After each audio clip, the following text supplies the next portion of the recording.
तहज्जुद के वक्त जब सब सो रहे होते हैं, आसमान के दरवाजे खुल जाते हैं, रहमतें जमीन पर उतरती हैं और अल्लाह अपने बंदों को बुलाता है कोई जो मुझसे मांगे, और वो घरों को देखता है। अगर उस वक्त मियाँ बीवी एक बिस्तर पर मोहब्बत से लिपटे हुए हों, एक दूसरे के वजूद को सुकून दे रहे हों, तो अल्लाह फरमाता है, ये मेरा वो बंदा है जिसने मेरी सुन्नत को जिंदा किया, मैं उसके घर को बरकत से भर दूंगा। लेकिन अगर उस वक्त मियाँ बीवी दूर हो जाएं, अलग अलग सोएं, एक दूसरे से मुंह मोड़ लें, तो रहमतें भी मुंह मोड़ लेती हैं। शैतान पास आकर कहता है, ये तो मेरे हैं, इनके दरमियान मैं दरार डालूंगा, नफरत का बीज बोऊंगा। मेरी प्यारी बहनों और मेरे मोहतरम भाइयों,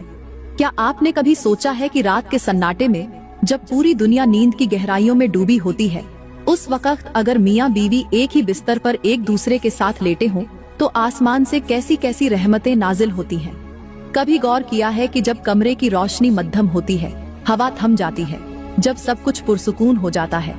तब एक साथ लेटने वाले दिल उल्फत के वो राज संभाले बैठे होते हैं जो सारी जिंदगी को बदल सकते हैं।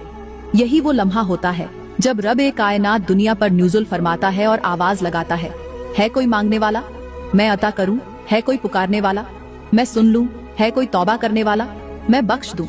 लेकिन जरा एक लम्हे को सोचो, अगर उस वक्त बीवी किसी और कमरे में सो रही हो, या शौहर रूठकर अलग लेटा हो, या दोनों एक साथ तो हो मगर दिल अलग हो, तो क्या वो लम्हे वाकई बाबरकत बन सकते हैं? मेरे मोहतरम भाइयों, जब आप तहज्जुद से पहले अपनी बीवी के साथ एक ही बिस्तर पर लेटते हैं, तो वो सिर्फ एक रात नहीं होती, बल्कि वो एक नेमत की रात होती है, जहां आपकी खामोशी भी दुआ बन जाती है और बीवी की कुर्बत भी जन्नत का दरवाजा खोल देती है। मेरी प्यारी बहनों, तहज्जुद के टाइम शौहर के सीने से लगकर सोना, उससे बातें करना, उसे प्यार से जगाना, ये मंजर उस वक्त का सबसे कीमती तोहफा बन जाता है। तो आज के बयान में हम जानेंगे कि तहज्जुद के टाइम मियाँ बीवी का एक बिस्तर पर सोना क्यों जरूरी है, और खास तौर पर वो लोग जो तहज्जुद के टाइम हम बिस्तरी करते हैं, वो ये बयान जरूर सुने, क्योंकि अगर न सुना तो एक दिन जरूर ऐसा आएगा जब दिल से एक आह निकलेगी कि काश उस रात मैंने ये बात सुन ली होती, मगर तब सिर्फ पछतावा बाकी रह जाएगा। मेरी प्यारी बहनों और मेरे मोहतरम भाइयों, तहज्जुद का टाइम कोई मामूली घड़ी नहीं, ये वो लम्हा होता है जब सारी दुनिया नींद में डूबी होती है और आसमान से रब की खास रहमतें नाजिल हो रही होती हैं। उस वक्त जो मियाँ बीवी एक दूसरे के करीब होते हैं, उनका रिश्ता न सिर्फ मजबूत होता है, बल्कि उनके दरमियान की टूट फूट, दूरियां और खामोशियां भी मिटने लगती हैं। और खास तौर पर उस वक्त की हमबिस्तरी एक रूहानी कुर्बत में बदल जाती है।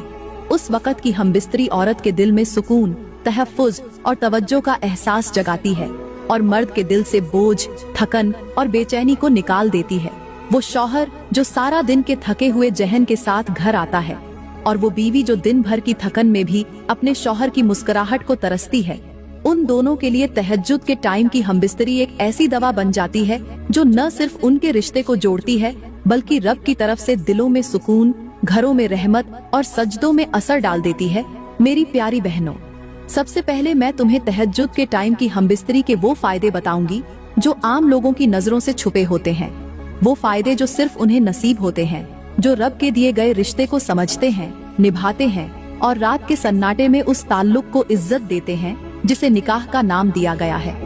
जब मियाँ बीवी तहज्जुद के टाइम एक दूसरे से मोहब्बत करते हैं, प्यार करते हैं, एक ही बिस्तर पर लेटकर एक दूसरे के गालों पर हाथ फेरते हैं, तो उस लम्स में सिर्फ मोहब्बत नहीं होती,